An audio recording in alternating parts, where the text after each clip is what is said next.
हरि ओम शांति शांति शांति।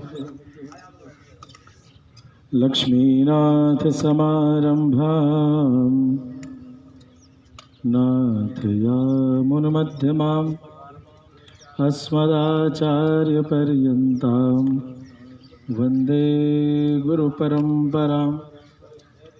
यो नित्यमच्युतपदाम्बुजयुग्मरुक्मा व्यामोहतस्तदितराणि तृणाय मेने। अस्मद्गुरोर्भगवतोऽस्य दयैकसिन्धो रामानुजस्य चरणौ शरणं प्रपद्ये। श्रीवेङ्कटेशचरणाम्बुजराजहंसं श्रीवानशैलमुनिवर्यपदाब्जभृङ्गं श्रीशालग्रामगुरुवर्यतनूजरत्नं श्रीकेशवार्यपदपङ्कजमाश्रयामि।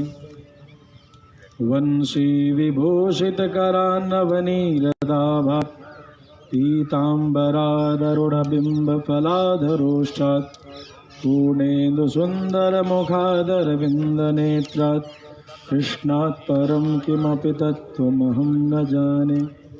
त्वमेव माता च पिता त्वमेव त्वमेव बन्धुश्च सखा त्वमेव त्वमेव विद्या द्रविडं त्वमेव त्वमेव सर्वं मम देव देव।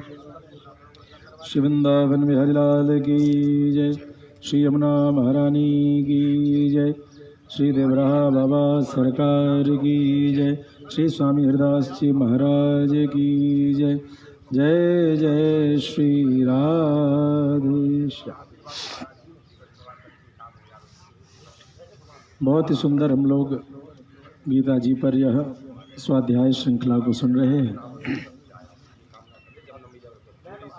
गीता जी के सुनने से इस श्लोक में भी सुख शांति की प्राप्ति होती है। जब भी कभी हमें धर्म संकट हो तो हमें गीता जी का अवलोकन करना चाहिए। कृष्णम वंदे जगद्गुरुम। जगद्गुरु भगवान के उपदेश से बड़े से बड़ा धर्म संकट भी हो तो हम उसमें रास्ते निकाल पाते हैं और आगे अपने जीवन को सफल बनाते हैं। इतना ही नहीं, गीता जी के पाठ से हमारे पितरों की तृप्ति भी होती है और स्वयं के भी समस्त किए हुए दोष अपराध पाप नाश होते हैं।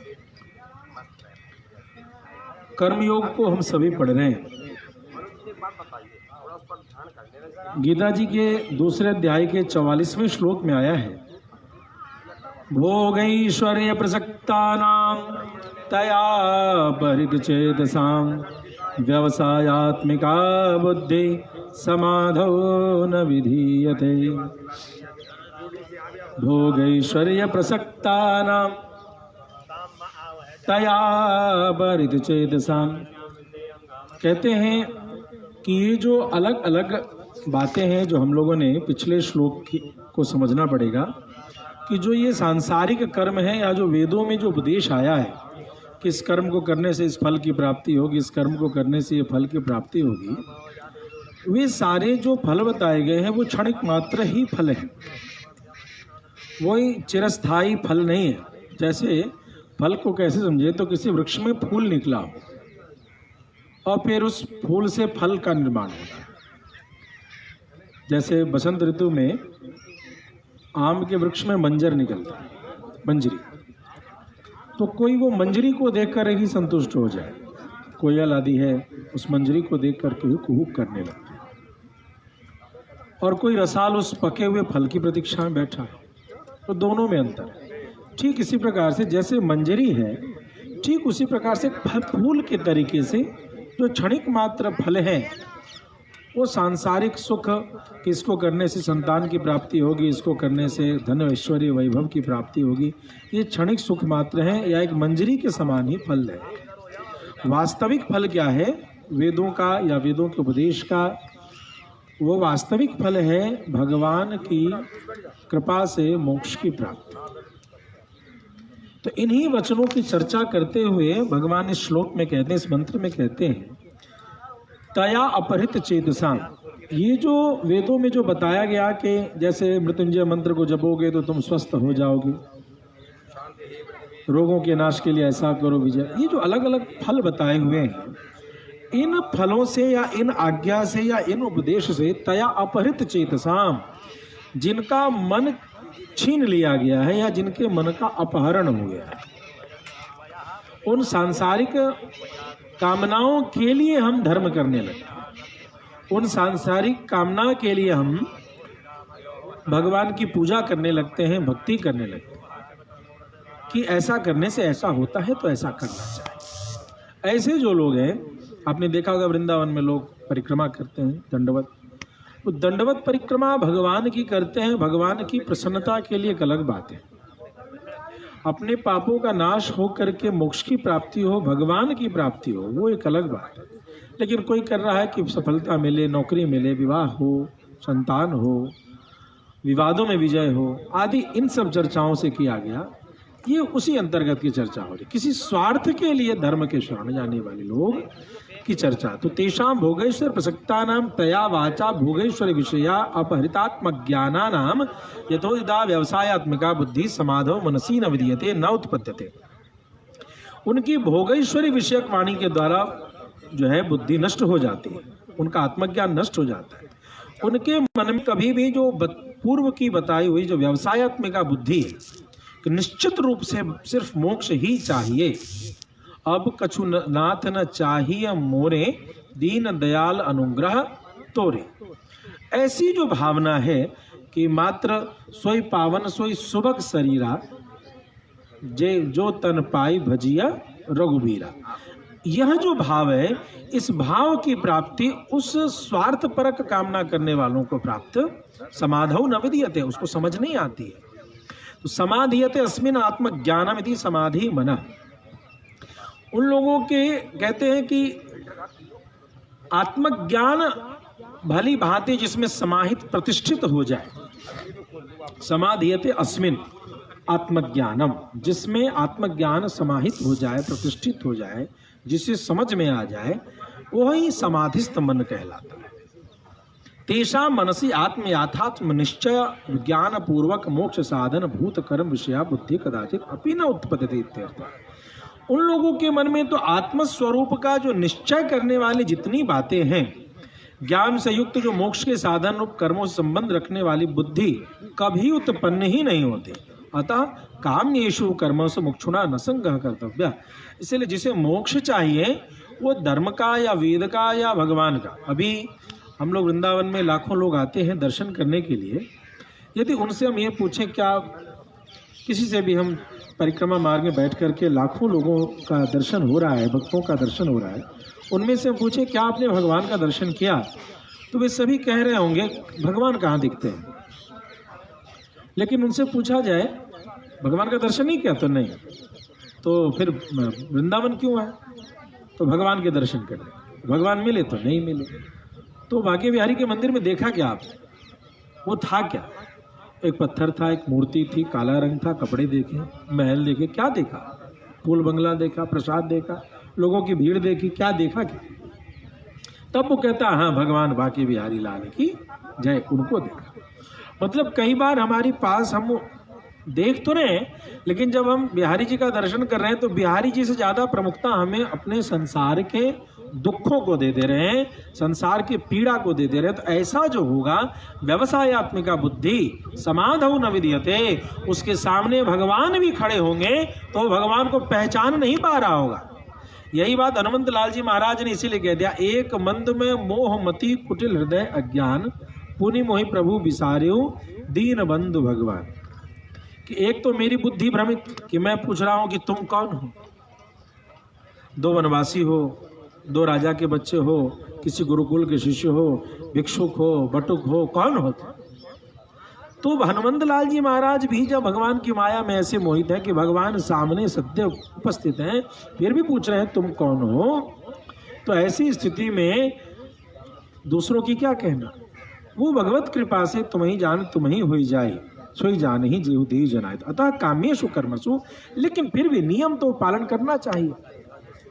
तो भगवान कहते हैं कि सकाम कर्मों से भक्त को अपनी दूरी बनानी चाहिए। एवं अत्यंत अल्प फलानि पुनर्जन्म प्रसवानि कर्माणि माता पितृ सश्रेभ्य अपि वत्सल तरतया आत्मोपजीवने प्रवृत्ता वेदा किमर्थम वदन्ति कथम वा वेदितानि राज्यतया उच्यन्ते इति तत्राह। कहते हैं एवं अत्यंत अल्प फलानि पुनर्जन्म प्रसवानि कर्माणि माता पितृ सहस्रेभ्य, हजारों माता पिता से भी ज्यादा वात्सल्य करके आत्मा का अभ्युदय और कल्याण करने के लिए जिनकी प्रवृत्ति हुई है वे वेद। वेद क्या है? तो हजारों माता पिताओं से भी ज्यादा हमसे लाड करते हैं, हमसे दुलार करते हैं। और आज दुर्भाग्य है कि हम वेदों से दूर जा रहे हैं, वेदों के उपदेश से दूर जा रहे हैं। सब कर रहे हैं लेकिन वेदों से दूर जा रहे हैं। तो यहाँ कहा तो इस माता पितृ सहस्रेभ्य, हजारों माता पिताओं से भी ज्यादा दया की बात, प्रेम की बात, करुणा की बात के रहस्य को अपने हृदय में जो वेद बैठाए हैं, वे वेद इस प्रकार अत्यंत छोटे फल कि केस में विजय मिल जाए उसके लिए कुछ अच्छा वकील है ना, उसके लिए वकील खड़ा है। तुम्हारे घर में चोरी होता अच्छे ताले लगाओ, चौकीदारी बढ़ाओ। इनके लिए वेद नहीं है। अत्यंत फल पुनर्जन्म देने वाले कर्मों का प्रतिपादन फिर करते क्यों है? यदि मन में ये आए तो फिर ऐसा लिखा क्यों है? और उन वेद प्रतिपादित कर्मों को त्याग करने योग्य कैसे बतलाया जाता है? और फिर इस बात को कैसे, एक तरफ तो वेद कहते हैं कि इस कर्म को करो, गंगा नहाओगे तो ऐसा फल मिलेगा, यमुना नहाओ तो ऐसा फल मिलेगा, वृंदावन जाओ तो ऐसा फल मिलेगा, और दूसरी तरफ कहते हैं इन सांसारिक फलों की कामना न करो। तो ये रहस्य क्या है? माने कि न माने, ये बातें क्या है? तो त्रैगुण्य विषया वेदा निस्त्रैगुण्यो भवार्जुना निर्द्वंद्व नित्य सत्वस्थो निर्योग क्षेम आत्मा। भगवान कहते हैं देखो, इस संसार के रंग को सजाने के लिए त्रैगुण्य विषया वेदा, ये जो वेद है वो 3 गुणों से सारे सृष्टि की उपदेश करता है। सत, रज और तम, सतोगुणी, रजोगुण और तमोगुण, तीनों मार्ग की चर्चा वैदिक मार्ग में उपस्थित है।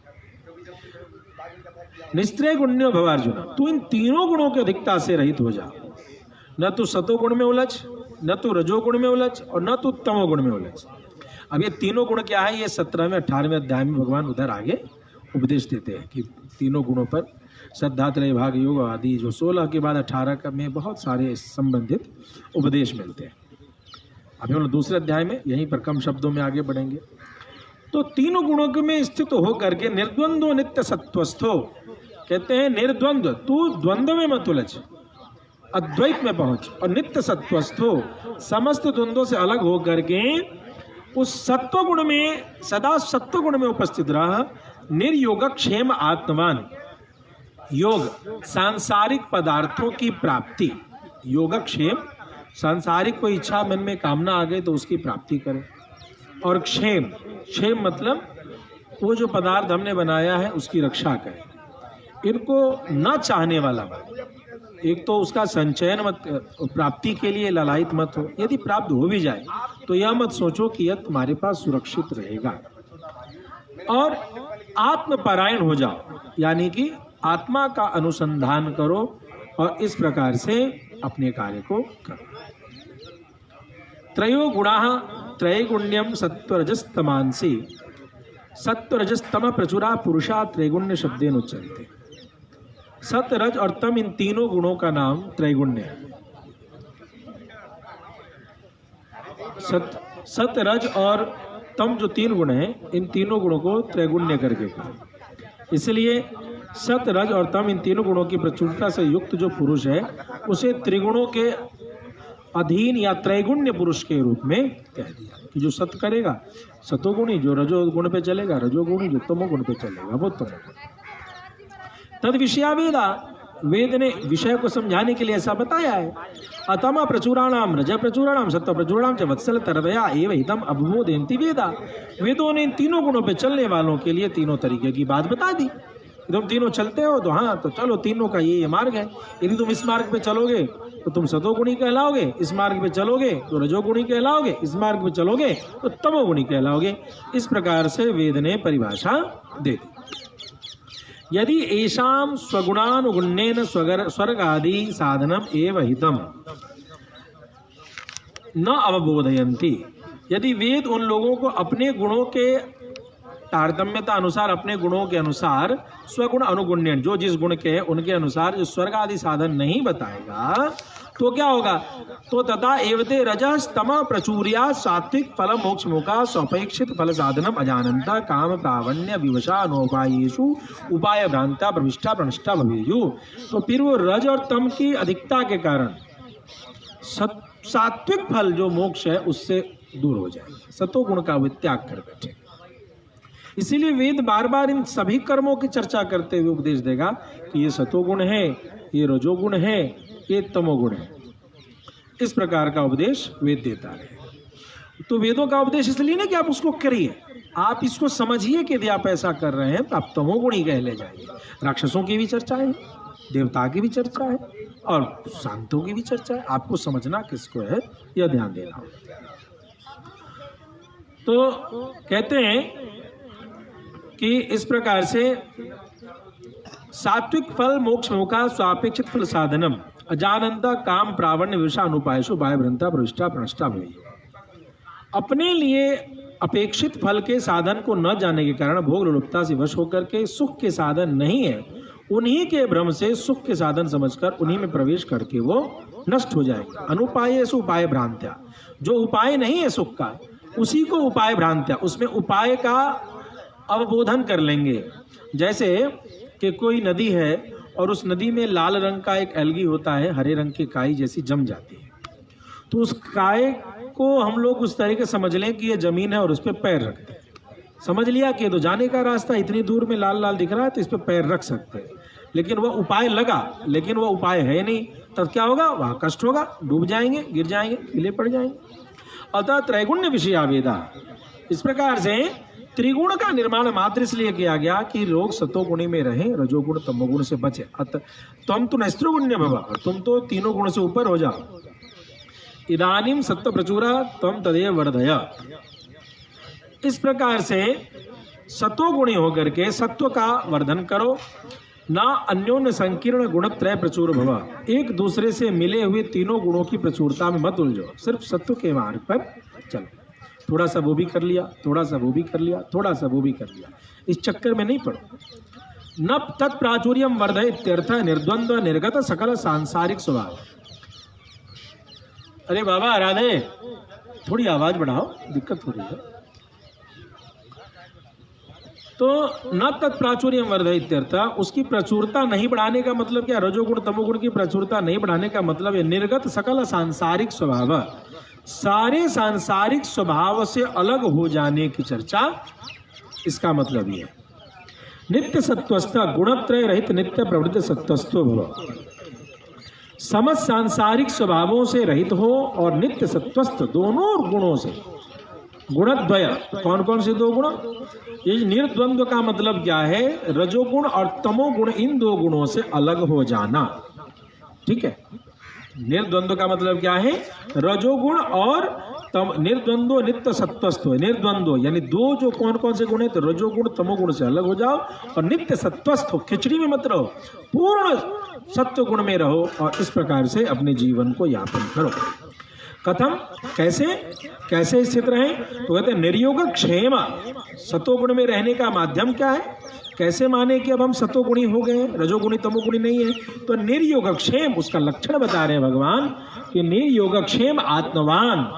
निर्योगक्षेम का मतलब क्या है? आत्मस्वरूप तत्प्राप्ति उपाय बहिर्भूतानाम, आत्मा की प्राप्ति, आत्मा के रहस्य को समझना, परमात्मा आत्मा के बीच के संबंध को समझना, उसके स्वरूप को समझना, इससे बाहर इसके सिवा अन्य जो अर्थानाम योगम प्रप्तानाम क्षेमम परिपालनम परित्यज्य, अन्य विचारों का, अन्य बातों का, अन्य चीजों में अपने पुरुषार्थ को लगाना और कुछ प्राप्त हो जाए तो उसकी रक्षा करना, इससे बचना। योग मतलब सांसारिक वस्तु की प्राप्ति और क्षेम मतलब उसकी फिर सुरक्षा। पहले हम किसी चीज को, नया कपड़ा हम खरीदते हैं बाजार में जाकर, फिर क्या होता है? दर्जी के पास जाते हैं, फिर क्या होता है? कुर्ता बनता है, कुर्ता होने के बाद क्या होता है? धोबी से उसकी सुरक्षा करवा रहे होते हैं, दर्जी से उसकी सुरक्षा करवा रहे होते हैं, घर में पेटी रख रहे होते हैं, चूहा ना काट दे, है ना? तो ये जो क्षेम हो गया और योग हो गया उसकी प्राप्ति। तो प्राप्ति और फिर उसकी सुरक्षा, इनसे परे हटना चाहिए। और क्या? तो आत्मवान भव, आत्मा के रहस्य की अनुसंधान करने वाले बन। अप्राप्तस्य प्राप्ति योगा प्राप्तस्य परिरक्षणम क्षेम, जो प्राप्त नहीं है, जो हमसे दूर है, उसको प्राप्त करने की प्रवृत्ति को योग कहते हैं। और जो प्राप्तस्य परिरक्षण, जो प्राप्त है उसकी चारों ओर से सुरक्षा को क्षेम कहते हैं। एवं वर्तमानस्य ते रजस्तम प्रचुरता नश्यति सत्वम च वर्धते। इस प्रकार से दो जो भाव हैं, रजोगुण और तमोगुण, इनका नाश करके सतोगुण में हमें रहने की चेष्टा करनी चाहिए और आत्मा के अनुसंधान में लग जाना चाहिए। न च वेदोदितम सर्वम सर्वस्य उपादेयम, वेद प्रतिपादित सभी बातें सबके लिए नहीं है। तो कहते हैं, अब यहाँ शंका ये हो गए, अच्छा तो भगवान के प्रति, अब भगवान ही कह रहे हैं कि वेदों के वाणी से चलो, और फिर कहते हैं कि वेदों में लिखी हुई जो रजोगुण तमोगुण की बात है उसमें मत चलो, सतोगुण में चलो। इसका मतलब वेद में भी कोई ऐसी बात है जिसको हम छोड़ के कूड़ा में फेंक सकते हैं? तो दोष आ गया। यानी इस बात, इस आधी बात में यदि सिर्फ इसी श्लोक को हम लें, यहाँ पर इतने पर रुक जाते हैं तो ऐसा लगता है कि इसका मतलब वेदों में भी कुछ अनर्थ की बातें उपस्थित हैं, उसमें दोष है कि कुछ बातें ली जाए, कुछ बातें नहीं ली जाए। तो क्या करें? तो भगवान कह नहीं ऐसा नहीं है, मेरे कहने का आशय कुछ और है। बहुत सुंदर उदाहरण देते, यावान अर्थोदपाने सर्वथा संप्लुतोदके तावान सर्वेषु वेदेषु ब्राह्मण से विजानतः। जैसे सब ओर से परिपूर्ण यह जो, जैसे यमुना जी का जल है, ठीक है, यमुना जी का जल हमें वो केसी घाट से होते हुए यहाँ देवरावा घाट से आगे बढ़ रहा है। आपको जल पीना है तो आप क्या करेंगे? अगस्त मुनि के तरीके से पी जाएंगे कि जहनु मुनि के तरीके से पिएंगे, या फिर आपके चुल्लू में जो पानी आता है, हम क्या करते हैं, स्नान करने जाते हैं तो खड़े होते हैं तो 7 बार हाथों को घुमाते हैं और फिर डुबकी लगाते हैं, गंगे जय यमुना मैया की करते हैं, और जल उसमें पीते हैं तो उसको भी हाथ से ऐसे उठा करके जल पीते हैं। अब बताइए, अब आपको जल से उसमें से काई या कुंभी हटानी है तो हटाया आपने, तो क्या पूरे नदी का हटाते हैं या फिर जितने दूर जल पीना बस उसका हटा करके पी लेते हैं? उतने दूर पी लेते हैं। अच्छा, ये घाट पे नहीं, यहाँ घाट पे अच्छा स्नान है, वहाँ घाट पे स्नान, मतलब जहाँ स्नान जल का प्रयोग है हम उसी की चिंता और उसी में रह करके उतना जल पीते हैं। जय जमुना मैया की। अब हम आपसे पूछते हैं, क्या जमुना जल का आपने पान किया? तो आप क्या कहते हैं? हाँ जी। पूरा पान किया? तो हाँ जी, स्नान भी किया, मज्जन भी किया, पान भी किया। अच्छा, लेकिन क्या आपने यमुनोत्री से लेके प्रयागराज तक जो जमुना जी मिलती है वहां सारे यमुना जल पी लिए? तो नहीं पिए। लेकिन यमुना जल का आनंद तो आपको एक चुल्लू में मिल गया। तो यावा नर्थ उदपाने सर्वदा संप्लुतोदके यथा सर्वार्थ परिकल्पते सर्वदा संप्लुतोदके उदपाने पिपासो यावान अर्था।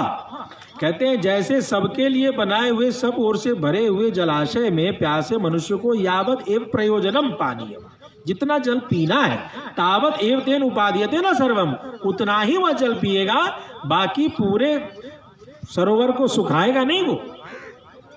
एवं सर्वेषु वेदेषु ब्राह्मण से विजानतः। कहते हैं कि इसी प्रकार से वेदों के रहस्य को जानने वाले ब्राह्मणों को वैदिकस्य मुक्षो यदेव मोक्ष साधनम, जो वैदिक हैं, वेद मार्ग पे चलने वाले हैं, मुक्षु हैं, जो मोक्ष की प्राप्ति करना चाहते हैं।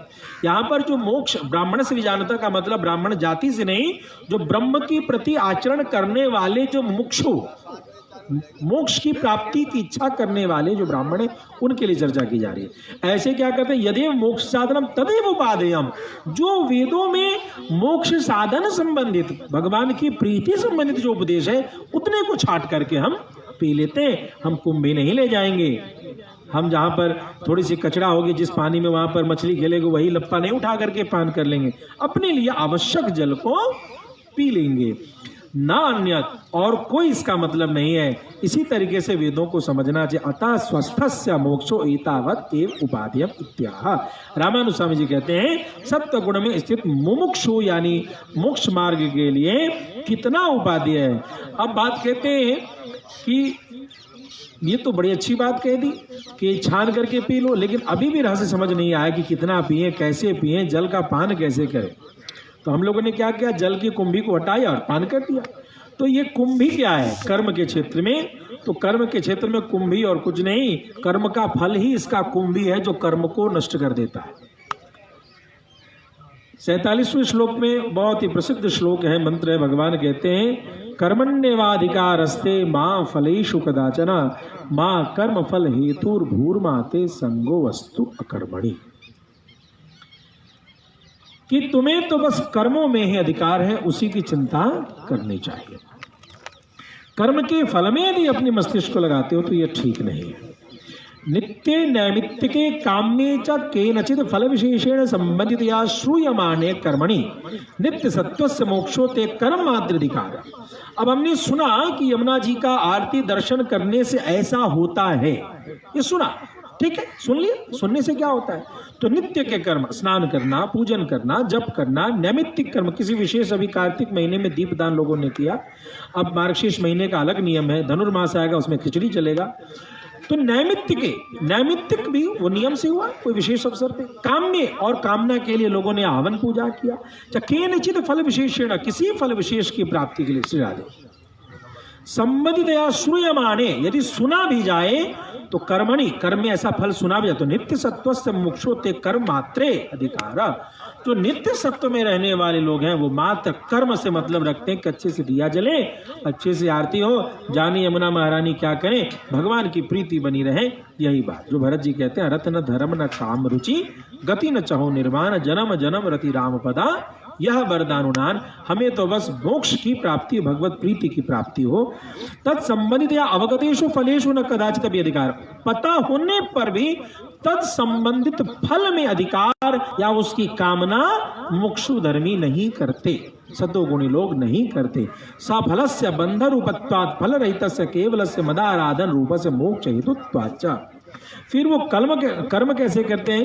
तो फल सहित जो कर्म है, सफल से बंध रूपत्वा, यदि फल पर ध्यान रख के किसी कर्म को करें तो वह बंधन है। और फल रहितस्य केवलस्य, यदि फल को छोड़ करके कोई कर्म करें तो वह क्या है? मदाराधन रूपस्य मोक्ष हेतुत्वाच्च, वह मेरी पूजा ही समझो। यदि कोई फल की चिंता किए बिना दिया जला रहे यमुना जी की तो वह साक्षात भगवान की आरती है। बिना किसी कामना के कोई झाड़ू लगा रहा है यमुना के घाटों पर तो वह साक्षात भगवान वैकुंठनाथ की पूजन ही समझना चाहिए। मां च कर्म फल हेतु भू, मां च कर्म फलयो हेतु भू, इसके सिवा तो कर्म और उसके फल का कारण भी मत बन। त्वया अनुष्ठीय माने अपि कर्मणे नित्य सत्वस्थ मोक्षो तवा कर्तृत्वम अपि अनुसंधेयम। तेरे द्वारा कर्मों का अनुष्ठान किए जाने पर, सदा सत्वगुण में रहने पर नित्य सत्वस्थ मोक्षो तब अकर्तृत्व में अनुसंधेयम। तू ये भी मत समझ कि तूने दिया जलाया, तू ये भी मत समझ कि तूने वृंदावन की परिक्रमा की, तू ये भी स्वीकार स्वयं को कह कि ये तुमने नहीं किया, परमात्मा ने करा लिया। बिहारी जी की कृपा हुई तो वृंदावन दर्शन का सौभाग्य मिल गया। ऐसा करते हुए इसका फल क्या मिलो? बिहारी जी की कृपा, बिहारी जी की कृपा से बिहारी जी का प्रेम मिले। फलस्यापि क्षुण्ण निवृत्त्यादेह न त्वं हेतु इति अनुसंधेयम। न तो कर्म का कारकपन और न कर्म के फल में अपने आकर्षण को बढ़ा, न उसके स्वार्थ को बढ़ा। तद उभयम गुणेषु वा सर्वेश्वरे मयि वा अनुसंधेयम इति उत्तरत्र वक्ष्यते। कहते इन कर्तापन उभयम गुणेषु, स्वयं को कर्तापन का नाश करना और जो फल आने वाला है, इन दोनों से दूर करके सर्वेश्वरी मयि वा अनुसंधेयम, भगवान ही मुझसे करा रहे हैं और इस क्रिया का यदि कोई फल है तो वह फल क्या हो? भगवान के चरणों में प्रीति हो, वैकुंठ की प्राप्ति हो, मोक्ष की प्राप्ति हो, भगवान की भक्ति की प्राप्ति हो। इति उत्तर अत्र वक्ष्यते, यही बात यहाँ समझाई गई है। इति उत्तरत्र वक्ष्यते। और आगे ऐसे जो फल और कर्म के बीच कैसे अनुसंधान का नाश होगा और कैसे मोक्ष की प्राप्ति कराएगा, यह भगवान आगे के उपदेशों में प्रवचन करेंगे। एवं अनुसंधाय कर्मम गुरु, इस प्रकार से अनुसंधान चिंतन करके ही तुम्हें हमें कर्म करना चाहिए। अकर्मणि अननुष्ठाने न योत्स्यामि इति यत्त्वया अभिहितम न तत्र ते संगास्तु। कहते अकर्मणि अनुष्ठाते, कर्म न करने से, जैसा कि तूने कहा न योत्स्यामि इति, मैं युद्ध नहीं करूंगा, तो या अभितम न तत्र ते संगस्तु, इस प्रकार कर्म त्याग में तेरी आसक्ति उचित नहीं है। शास्त्र विहित कर्म को करना ही पड़ेगा, लेकिन उसे भगवत कृपा से अवसर मात्र मान करके स्वीकार करना चाहिए। उक्तेन प्रकारेण युद्धादि कर्मणि एव संग अस्तु इत्यर्थ। इस प्रकार से युद्धादि कर्म करने में तेरी प्रीति हो, जय हो, विजय हो, लाभ हो, हानि हो, कौन मर रहा है कौन जी रहा है, ये नाते रिश्ते की बात इसमें मतलब धर्म युद्ध का अवसर तुम्हें प्राप्त है। इसको आगे और व्याख्या से कर्म योग के ऊपर भगवान जो प्रवचन देंगे कल के प्रवचन में हम सभी सुनेंगे। श्री कृष्ण गोविंद हरे मुरारे, हे नाथ नारायण वासुदेव। श्री कृष्ण गोविंद हरे मुरारे, हे नाथ नारायण वासुदेव। हे नाथ नारायण वासुदेव, हे नाथ नारायण वासुदेव। श्री कृष्ण गोविंद हरे मुरारे, हे नाथ नारायण वासुदेव। बोल श्री वृंदावन बिहारी लाल की जय, श्री यमुना महारानी की जय, देवरहा बाबा सरकार की जय, श्री स्वामी हरिदास जी महाराज की जय, भाष्यकार श्री रामानुज स्वामी जी महाराज की जय। पुनः कल हम सभी 4 बजे से आगे के गीता स्वाध्याय में उपस्थित